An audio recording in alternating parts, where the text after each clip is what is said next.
देखु सांग मैंने एबे आमे पहुँच जाइचु आमर भेंकटेश्वर मंदिर रे जोटा कि दर्शिठू पाखापाखि 3 किलोमीटर दूर और पहाड़ ऊपर व्यू देखु केते सुंदर देखा जाउची।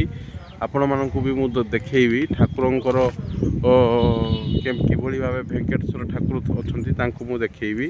देखंतु केते सुंदर भावे हेची ए मंदिरटी। ए मंदिर रे विभिन्न प्रकार लोक अछंती, विभिन्न प्रकार साधु अछंती। चलंतु एबे आमे मंदिर आड़ को जीवा।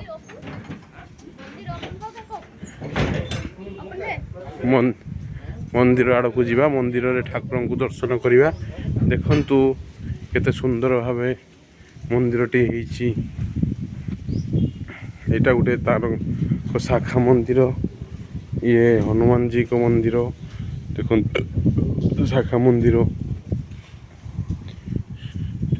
देखंतु सांग माने पहाड़ ऊपर रही तल दृश्य को आपण माने उपभोग करंतु। एबे देखंतु नडिया गुड़े किभଳି भावे पड़ी अछि। ए आमे एई तल देई आस्थिलु। केते सुंदर दृश्य, पवन भी एठी बहुत सुंदर लागुची। आपण माने जदि केबे आसीबे देखिबे ए जगह गुडी को मु आपण मानकु वीडियो रो डिस्क्रिप्शन ले लिंक दे देबी। आपण मान आसीबे आसी दर्शन करि परिबे। ये देखंतु ये रहिची तांकर हमर जगन्नाथଙ୍କର जेमति गौड़ स्तंभ, ये भी तांकर गुटे गौड़ स्तंभ भली गुटे स्तंभ। मंदिर रो भीतर पार्श्व चलंतु जीवा देखिबा कि भली भावे रहिची।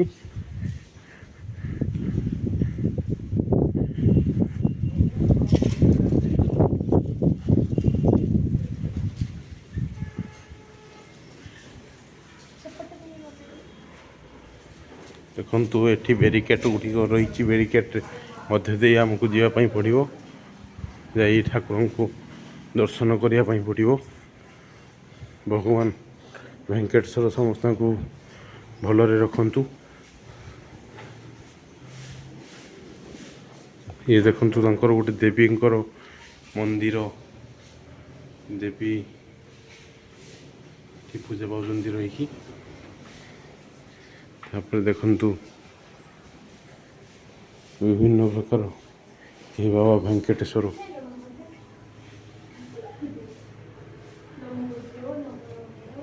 बाबा भेंकटेश्वर मूल ठाकुर। ये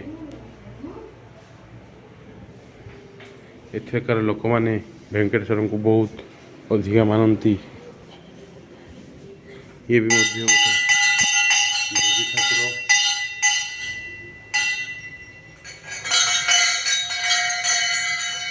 देखंतु सांग माने केते सुंदर भावे रही अछि।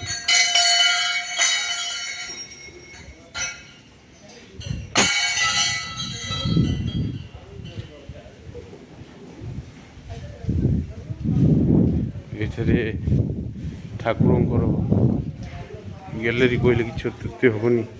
एथिरे समस्त दर्शक माने बसी ठाकुर को आराधना करती।